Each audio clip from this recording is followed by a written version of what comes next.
Hello friends, welcome to my channel.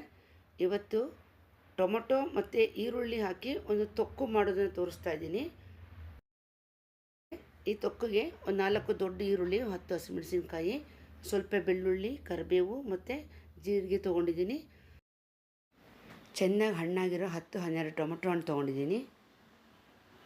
ಒಂದು ಬಾಣಲಿಯಲ್ಲಿ 150 gram ಎಣ್ಣೆ ಹಾಕಿ ಅದಕ್ಕೆ ಜೀರಿಗೆ, ಬೆಳ್ಳುಳ್ಳಿ, ಹಸಿಮೆಣಸಿನ್ಕಾಯಿ, ಕರಿಬೇವಿನ ಸೊಪ್ಪು ಹಾಕಿ ಚೆನ್ನಾಗಿ ಫ್ರೈ ಮಾಡ್ಕೊಳ್ಬೇಕು.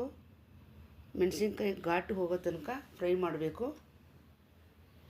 ಆಮೇಲೆ ಹೆಚ್ಚಿಟ್ಕೊಂಡ್ರೆ ಈರುಳ್ಳಿನ ಸೇರಿಸಿ ಎಣ್ಣೆ ಬಿಡೋವರೆಗೂ ಫ್ರೈ ಮಾಡಬೇಕು.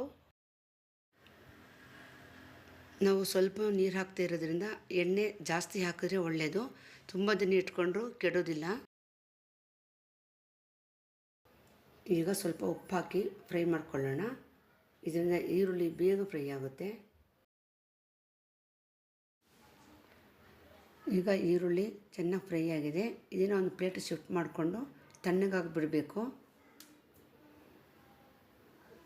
ಈಗ ಅದೇ ಬಾಣಲಿಗೆ ಟೊಮೊಟೊ ಹಣ್ಣನ್ನು ಸಣ್ಣ ಹೆಚ್ಚಿ ಫ್ರೈ ಮಾಡ್ಕೊಳ್ತಾ ಇದ್ದೀನಿ.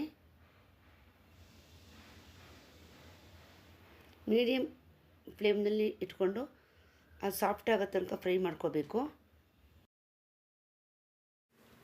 ಫ್ರೆಂಡ್ಸ್, ನೀವು ಒಂದು ಸತಿ ಈ ರೆಸಿಪಿನ ಟ್ರೈ ಮಾಡಿ ಟೇಸ್ಟ್ ಮಾಡಿ ನೋಡಿ. ರೊಟ್ಟಿ, ಚಪಾತಿ, ಪೂರಿ, ದೋಸೆಗೂ ಕೂಡ ಚೆನ್ನಾಗಿರುತ್ತೆ. ಸ್ವಲ್ಪ ಮಾಡೋದು ಲಾಂಗ್ ಪ್ರೊಸೆಸ್ಸು. ಒಂದು ಹಾಫ್ ಆನ್ ಅವರ್ ಬೇಕಾಗುತ್ತೆ ಇದನ್ನೆಲ್ಲ ಮಾಡೋದಕ್ಕೆ. ಎಲ್ಲ ಪ್ರಿಪೇರ್ ಮಾಡಿ ಇಟ್ಕೊಂಡ್ರೆ ಒಂದು ಅರ್ಧ ಗಂಟೆಯಲ್ಲಿ ಮಾಡ್ಕೊಳ್ಬೋದು. ಮತ್ತು ಈ ತೊಕ್ಕನ್ನು ಒಂದು ತಿಂಗಳ ತನಕ ಇಟ್ಕೊಂಡು ಉಪಯೋಗಿಸ್ಬೋದು. ಈಗ ಟೊಮೊಟೊ ಸಾಫ್ಟಾಗಿ ಫ್ರೈ ಆಗಿದೆ. ಇದನ್ನು ಒಂದು ಪ್ಲೇಟಿಗೆ ಶಿಫ್ಟ್ ಮಾಡಿ ತಣ್ಣಗೆ ಮಾಡೋಕ್ಕೆ ಬಿಡಬೇಕು. ಈಗ ಒಂದು ಬಾಣಲೆಯನ್ನು ಬಿಸಿ ಮಾಡಿ 1 ಟೇಬಲ್ ಸ್ಪೂನಷ್ಟು ಎಣ್ಣೆ ಹಾಕಿ ಸಾಸಿವೆ, ಕರಿಬೇವು, ಬೆಳ್ಳುಳ್ಳಿ ಮತ್ತು ಹೆಚ್ಚಿಟ್ಕೊಂಡ್ರೆ ಒಂದು ಸಣ್ಣ ಈರುಳ್ಳಿ ಹಾಕಿ ಫ್ರೈ ಮಾಡ್ತಾಯಿದ್ದೀನಿ. ಲಾಸ್ಟ್ ಮಂತ್ ನಾನು ನಾರ್ತ್ ಕರ್ನಾಟಕ ಸ್ಟೈಲ್ದು ಕಡಲೆಕಾಯಿ ಬೀಜ ಮತ್ತು ಈರುಳ್ಳಿ ಹಾಕಿ ಚಟ್ನಿ ಮಾಡೋದನ್ನು ವಿಡಿಯೋ ಅಪ್ಲೋಡ್ ಮಾಡಿದ್ದೀನಿ. ಅದರ ಲಿಂಕನ್ನು ಡಿಸ್ಕ್ರಿಪ್ಷನಲ್ಲಿ ಹಾಕಿರ್ತೀನಿ, ನೋಡ್ಬೋದು ನೀವು. ಟೊಮೊಟೊ ರೇಟ್ ತುಂಬ ಕಡಿಮೆ ಇರೋದ್ರಿಂದ ಈ ಥರ ಮಾಡ್ಕೊಳ್ಬೋದು. ಈರುಳ್ಳಿ ಸ್ವಲ್ಪನೇ ಸಾಕಾಗುತ್ತೆ.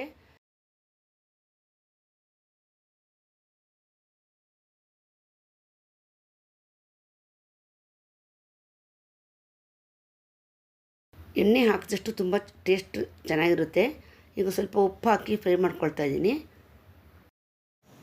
ಫ್ರೆಂಡ್ಸ್, ಇದೇ ಥರ ಡಿಫ್ರೆಂಟ್ ಟೈಪ್ ಆಫ್ ಚಟ್ನಿ, ಗ್ರೇವಿಗಳನ್ನು ನನ್ನ ಚಾನಲ್ನಲ್ಲಿ ನೀವು ನೋಡ್ಬೋದು. ತುಂಬ ಶಾರ್ಟ್ ಟೈಮ್ನಲ್ಲಿ ಫಾಸ್ಟಾಗಿ ಮಾಡುವಂಥದ್ದು, ತುಂಬ ಕಡಿಮೆ ಇಂಗ್ರೀಡಿಯೆಂಟ್ಸಿಂದ ಮಾಡಿರುವಂಥ ರೆಸಿಪಿಗಳನ್ನು ನೀವು ನೋಡಿ. ಈಗ ಇದಕ್ಕೆ ಟೊಮೊಟೊ ಮತ್ತು ಈರುಳ್ಳಿ ರುಬ್ಬಿಟ್ಕೊಂಡಿರುವಂಥ ಮಿಶ್ರಣವನ್ನು ಹಾಕಿ ಚೆನ್ನಾಗಿ ಮಿಕ್ಸ್ ಮಾಡಿ ಮೀಡಿಯಮ್ ಫ್ಲೇಮ್ನಲ್ಲೇ ನಾವು ಇದನ್ನು ಚೆನ್ನಾಗಿ ಕುದಿಸ್ಕೊಳ್ಬೇಕು, ಇಲ್ಲ ಹಾರುತ್ತೆ. ಅದಕ್ಕೆ ಮುಚ್ಚಳ ಮುಚ್ಚಬೇಕು.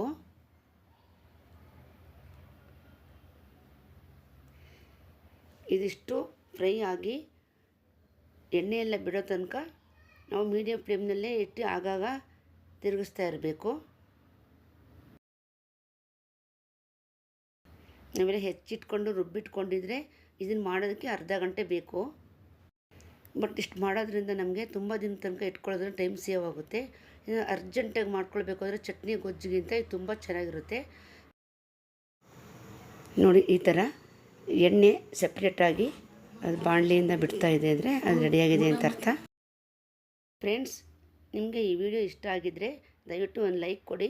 ಸಬ್ಸ್ಕ್ರೈಬ್ ಆಗಿಲ್ಲ ಅಂದರೆ ಸಬ್ಸ್ಕ್ರೈಬ್ ಮಾಡ್ಕೊಳ್ಳಿ, ಶೇರ್ ಮಾಡಿ. Thank you.